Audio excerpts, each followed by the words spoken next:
नमस्कार। नक्षत्र दुनिया चैनल में आप सभी का हार्दिक स्वागत है। आज के वीडियो में हम अष्टमेश का कुंडली के 12 भावों में किस प्रकार का फल होता है इसे समझने का प्रयास करेंगे और इसके अलावा अष्टमेश की स्थिति विपरीत राजयोग में किस प्रकार की होती है इसे समझेंगे। अष्टमेश किस भाव में अच्छा फल देता है और कब अच्छा फल देता है इसे भी समझने का प्रयास आज के वीडियो में स्टेप बाय स्टेप तरीके से किया गया है। यदि आप चैनल पर नए हैं तो चैनल को सब्सक्राइब अवश्य करें। आइए शुरू करते हैं। कुंडली का अष्टम भाव एक ऐसा भाव जहां से हम आयु का विचार करते हैं, मृत्यु का विचार करते हैं, जीवन में आने वाली दुर्घटनाओं का विचार करते हैं। पैतृक संपत्ति का विचार भी हम कुंडली के अष्टम भाव से ही करते हैं। जीवन में होने वाले संघर्षों का विचार करते हैं, रिसर्च का विचार करते हैं, गूढ़ विद्याओं का विचार करते हैं। किसी व्यक्ति की ज्योतिष में जिज्ञासा है, इसका विचार भी हम कुंडली के अष्टम भाव से ही करते हैं। हालांकि इसके लिए अन्य ग्रहों को भी देखा जाता है। तो कुल मिलाकर अष्टम भाव एक अच्छा भाव नहीं कहा जा सकता। कुछ मामलों में अष्टम भाव अच्छा है, जैसे कि हम मृत्यु का विचार करते हैं तो आयु का विचार भी हम कुंडली के अष्टम भाव से ही करते हैं। लेकिन अष्टम भाव में जो राशि का अंक लिखा होगा उसका जो स्वामी ग्रह होगा यानी अष्टमेश कुंडली में जहाँ कहीं भी बैठेगा तो वहाँ परेशानियाँ खड़ी करता है। कुछ परिस्थितियों में परेशानी देता है, कुछ परिस्थितियों में परेशानी नहीं देता। वो कौन सी परिस्थितियाँ होती हैं जब ये परेशानी नहीं देता, उन पर भी विचार करेंगे। और कुंडली के अलग अलग भावों में अष्टमेश किस प्रकार का फल देता है इसे समझने का प्रयास आइए करते हैं।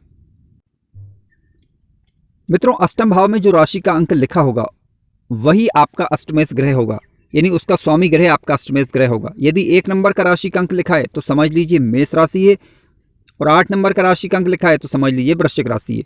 तो दोनों का जो स्वामी ग्रह होता है वह मंगल ग्रह होता है। यदि ये अष्टम भाव में 1 नंबर या 8 नंबर लिखा मिले तो समझ लीजिए कि आपका अष्टमेश ग्रह मंगल ग्रह है। अष्टम भाव में यदि 2 नंबर का राशि का अंक या 7 नंबर का राशि का अंक लिखा मिले तो समझ लीजिए शुक्र ग्रह आपका अष्टमेश ग्रह कहलाएगा। अष्टम भाव में यदि 3 नंबर का राशि का अंक अथवा 6 नंबर का राशि का अंक लिखा मिले तो समझ लीजिए कि आपका बुध ग्रह आपका अष्टमेश ग्रह है। यदि अष्टम भाव में 4 नंबर का राशि का अंक लिखा मिले तो समझ लीजिए कर्क राशि, और कर्क राशि का स्वामी ग्रह चंद्रमा होता है, और चंद्रमा आपका यहां पर अष्टमेश ग्रह कहलाएगा। कुंडली के अष्टम भाव में यदि आपको 5 नंबर का राशि का अंक लिखा मिले तो समझ लीजिए सिंह राशि होगी, और सिंह राशि का स्वामी सूर्य होता है, यानी सूर्य अब आपका अष्टमेश ग्रह कहलाएगा। मित्रों ध्यान रखें, सूर्य और चंद्रमा को अष्टमेश होने का दोष नहीं लगता। यदि आपके अष्टमेश ग्रह सूर्य और चंद्रमा बन रहे हैं, यानी 4 नंबर का राशि का अंक है तो चंद्रमा होगा, और 5 नंबर का राशि का अंक है तो समझ लीजिए सिंह राशि होगी और सूर्य होगा।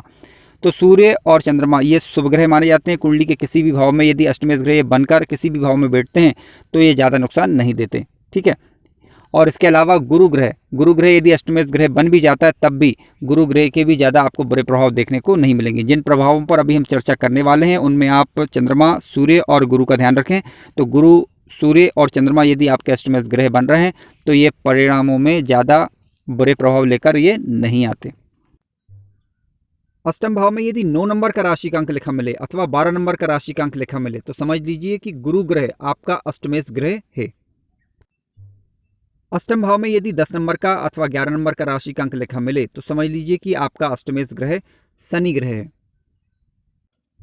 यदि अष्टमेश ग्रह कुंडली के प्रथम भाव में ही आकर बैठ जाए, ठीक है, कुंडली के प्रथम भाव में यानी यहाँ पर आकर अष्टमेश ग्रह बैठ जाए तब किस प्रकार का फल होगा। तो मित्रों ध्यान रखें, जब भी अष्टमेश ग्रह कुंडली के लग्न भाव में आकर बैठता है तो कार्यों में बाधा आती है। कोई भी व्यक्ति कार्य करेगा तो उस कार्यों में बाधाओं का सामना उसे करना पड़ता है। स्वास्थ्य संबंधी समस्याएं बनी रहती हैं। व्यक्ति बुरे लोगों की संगत में भी फंस सकता है।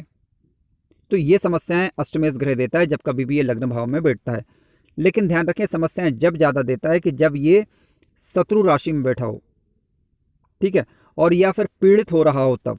अब मान लीजिए अष्टमेश ग्रह कुंडली के लग्न भाव में बैठ जाता है लेकिन स्वग्रही होकर बैठ जाता है। जैसे कि मेष लग्न की कुंडली की बात करें तो मेष लग्न की कुंडली में लग्नेश और अष्टमेश एक ही ग्रह होता है, तो यहाँ पर ये अपवाद स्वरूप हो गया।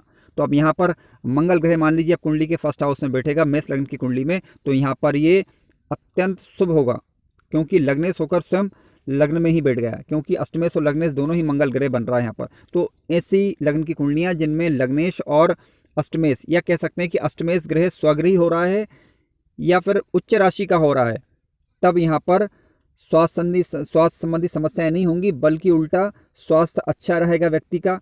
व्यक्ति मान सम्मान वाला होगा, जीवन में सशक्त होगा, समाज में मान सम्मान प्राप्त करने वाला होगा और ऐसा व्यक्ति अपने कार्यों को विवेकपूर्ण ढंग से करने वाला होता है। लेकिन कब? कि जब वो स्वराशि का हो अथवा उच्च राशि का हो तब। ठीक है। और मान लीजिए अष्टमेश ग्रह शत्रु राशि का होकर बैठा है तो यहाँ पर फिर ये बाधाएं देता है। अब यदि अष्टमेश ग्रह कुंडली के दूसरे भाव में आकर बैठ जाता है तो क्या होगा? मित्रों ध्यान रखें कि यदि अष्टमेश ग्रह कुंडली के दूसरे भाव में आकर बैठता है तो यहाँ से हम परिवार का विचार करते हैं, कुटुंब का विचार करते हैं, वाणी का विचार करते हैं, धन संचय का विचार करते हैं, तो इनमें ये ग्रह समस्याएं पैदा करता है। इसके अलावा छोटी मोटी दुर्घटनाओं का ये कारण भी बन सकता है। अगर अष्टमेश ग्रह स्वगृही होकर, उच्च राशि का होकर, मार्गी होकर, लग्नेश का मित्र बनकर बैठा है तब यहाँ पर इस प्रकार की समस्याएं नहीं होंगी। अष्टमेश ग्रह जब कभी भी कुंडली के तृतीय भाव में आकर बैठता है तो भाइयों से मतभेद का कारण बन सकता है। लेकिन स्वराशि अथवा मित्र राशि का बनकर बैठा है तो ऐसी स्थिति में परिणाम सामान्य प्रकार के होंगे। अष्टमेश ग्रह जब कभी भी कुंडली के चतुर्थ भाव में आकर बैठता है तो माता से संबंधित परेशानियां देता है। यानी कह सकते हैं कि माता का स्वास्थ्य यहाँ पे या तो खराब हो सकता है, इस प्रकार की समस्या आ सकती है, या परिवार के सुखों को ये कम करने का प्रयास कर सकता है ऐसा अष्टमेश ग्रह, क्योंकि चतुर्थ भाव से हम स्वदेश का विचार करते हैं, घर का विचार करते हैं। ठीक है, तो यहाँ पर समस्याएं उत्पन्न कर सकता है। जमीन जायदाद से संबंधित भी परेशानियां अष्टमेश ग्रह दे सकता है। यानी कहने का तात्पर्य है कि कुंडली के किसी भी भाव में अष्टमेश ग्रह बैठ जाए तो वहाँ से संबंधित कुछ ना कुछ परेशानियां देता है, केवल त्रिक भावों को छोड़कर। ठीक है, जिन पर अभी हम एक एक करके विचार करेंगे। लेकिन कुछ परिस्थितियां होती हैं, जैसे कि स्वगृही होकर यदि मान लीजिए अष्टमेश ग्रह कुंडली के चतुर्थ भाव में बैठ जाता है या उच्च राशि का होकर बैठ जाता है तो परिणामों की गंभीरता में कमी आ जाती है। फिर अष्टमेश ग्रह यदि कुंडली के पंचम भाव में आकर बैठ जाता है तब क्या होगा? तो मित्रों ध्यान रखें, अष्टमेश ग्रह जब कभी कुंडली के पंचम भाव में आकर बैठता है तो यहाँ से हम विचार किस बात का करते हैं? संतान का विचार करते हैं, उच्च शिक्षा का विचार करते हैं। तो ऐसा व्यक्ति अल्प संतान वाला होगा, कह सकते हैं कि इसकी संतान जो है कम होगी। ठीक है, और दूसरी बात यह है कि शिक्षा में ऐसा अष्टमेश अड़ंगा पैदा कर सकता है, कह सकते हैं कि रुकावट ला सकता है। यदि स्वराशि या अथवा मित्र राशि या उच्च राशि का होकर बैठा है तब ज़्यादा समस्याएं फिर यहाँ पर ये नहीं देता। अष्टम भाव का स्वामी यदि कुंडली के छठवें भाव में आकर बैठता है तो ऐसा व्यक्ति शत्रुओं पर विजय प्राप्त करने वाला होता है, परंतु स्वास्थ्य संबंधी परेशानियां ऐसे व्यक्ति को रह सकती हैं। कुंडली के अष्टम भाव का स्वामी यानी अष्टमेश यदि कुंडली के सप्तम भाव में आकर बैठ जाता है तो ये स्थिति अच्छी नहीं कही जा सकती। यहाँ पर विवाह संबंधी परेशानियां ये अष्टमेश देता है और इसके अलावा व्यापार में भी ऐसा अष्टमेश परेशानियों का कारण बन सकता है। मित्रों ध्यान रखें कि आपको कुछ बातों पर विचार फिर भी करना होगा कि यदि अष्टमेश ग्रह स्वराशि, मित्र राशि या उच्च राशि का होकर बैठा है तब इस प्रकार की समस्याएं ज़्यादा नहीं होती। एक बात। दूसरी बात यह है कि यदि गुरु ग्रह साथ में बैठा है या किसी शुभ ग्रह की दृष्टि इस अष्टमेश पर पड़ जाए या युति होकर बैठ जाए, युति बन जाए यानी अष्टमेश ग्रह के साथ, तो ऐसी स्थिति में फिर बुरे प्रभाव में कमी की ओर ये इशारा करती है। इसके अलावा हमें ये भी देखना होगा कि अष्टमेश ग्रह जो बैठा हुआ है क्या वह ज़्यादा पीड़ित तो नहीं हो रहा है, क्या नीच राशि का होकर बैठा है क्या? यदि नीच राशि का होकर बैठा है या पीड़ित हो रहा है तो फिर ये ज़्यादा परेशानियां देता है। अब यदि अष्टम भाव का स्वामी कुंडली के अष्टम भाव में ही बैठ जाए तब क्या होता है? तो मित्रों ध्यान रखें, ये सबसे अच्छी स्थिति कही जाती है। यहाँ पर बैठकर अष्टमेश ग्रह व्यक्ति को दीर्घायु वाला बनाता है, यानी व्यक्ति लंबा जीवन जीता है। पहली बात, गूढ़ विद्याओं का जानकार होता है, पैतृक संपत्ति उसे भरपूर मात्रा में प्राप्त होती है। तो कुल मिलाकर अष्टमेश यदि अपने ही घर में बैठा हुआ है तो श्रेष्ठ और अच्छी स्थिति ये कही जाएगी। अष्टम भाव का स्वामी यदि कुंडली के 9वें भाव में आकर बैठ जाए तब क्या? तो मित्रों ध्यान रखें, अष्टम भाव से हम धर्म का विचार करते हैं, पिता का विचार करते हैं। तो ऐसा व्यक्ति नास्तिक हो सकता है, कह सकते हैं कि धर्म को ना मानने वाला ऐसा व्यक्ति हो सकता है कि जब अष्टमेश ग्रह कुंडली के 9वें भाव में आकर बैठता है तब। और इसके अलावा उसके पिता से संबंध खराब हो सकते हैं।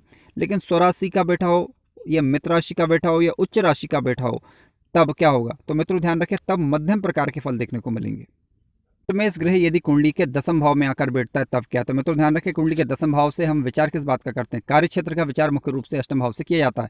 तो यहाँ पर बैठा हुआ अष्टमेश ग्रह पिता से संबंध खराब करवा सकता है, पहली चीज। और इसके अलावा कार्य क्षेत्र में दिक्कतों का कारण ऐसा अष्टमेश ग्रह बनता है।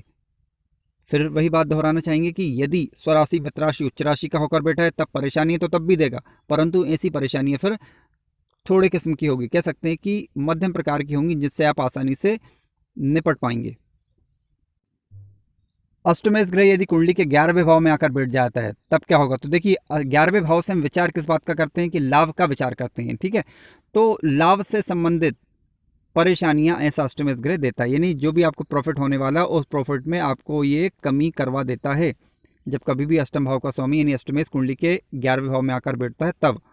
हालांकि यहाँ पर मैं एक बात को थोड़ा सा दोहराना चाहूँगा कि कुंडली के 11वें भाव में सभी ग्रह अच्छा फल लगभग देते हैं, परंतु यहाँ पर हम बात कर रहे हैं अष्टमेश ग्रह की, ठीक है। तो अष्टमेश ग्रह जब भी यहाँ पर बैठेगा तो प्रॉफिट में कमी की ओर ये इशारा करता है। लेकिन स्वराशि, मित्र राशि, उच्च राशि का होकर बैठा है तब समस्याएं थोड़ी कम हो जाती हैं। अब मान लीजिए अष्टमेश ग्रह कुंडली के 11वें भाव में बैठा ही है और वहां पर किसी शुभ ग्रह की दृष्टि पड़ जाए 11वें भाव पर, ठीक है, या फिर कह सकते हैं कि स्वयं लाभेश की दृष्टि पड़ जाए, तब अष्टमेश ग्रह यहाँ पर ज़्यादा परेशान फिर नहीं कर सकता, कह सकते हैं कि ज़्यादा अड़ंगे ये नहीं डाल सकता। इसके अलावा हमें इसका अंशबल भी चेक कर लेना चाहिए। यदि ये अंशबल में मजबूत हुआ जब तब ज़्यादा परेशानी देगा, और अंशबल में यदि कमज़ोर होकर बैठा है तो परेशानियां फिर कम हो जाएंगी। 12वें भाव में यदि अष्टमेश ग्रह बैठा है तो व्यक्ति के खर्चों में अधिकता रह सकती है।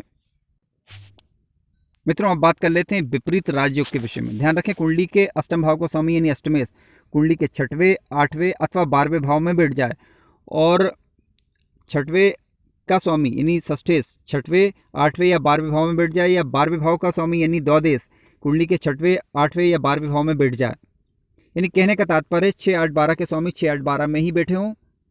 लग्नेश कुंडली का जो भी लग्नेश ग्रह है वह मजबूत होकर केंद्र अथवा त्रिकोण भाव में बैठा हो और त्रिक भावों पर किसी भी शुभ ग्रह की दृष्टि ना हो, तो ये विपरीत राजयोग की स्थिति बनती है। और ऐसी स्थिति में फिर अष्टमेश हो या षष्ठेश हो या द्वादश हो, ये जब कभी भी इन ग्रहों की दशा अथवा अंतरदशा आएगी तब आपको ये अच्छा रिजल्ट देंगे, ना कि खराब रिजल्ट, ठीक है। लेकिन विपरीत राजयोग की स्थिति बेहद कम कुंडलियों में देखने को मिलती है। मित्रों, वीडियो अच्छा लगा हो तो लाइक अवश्य करें, और अगर आपके कोई विचार हो तो कमेंट्स के माध्यम से जरूर बताएं। चैनल पर नए हो तो सब्सक्राइब भी कर लें। धन्यवाद।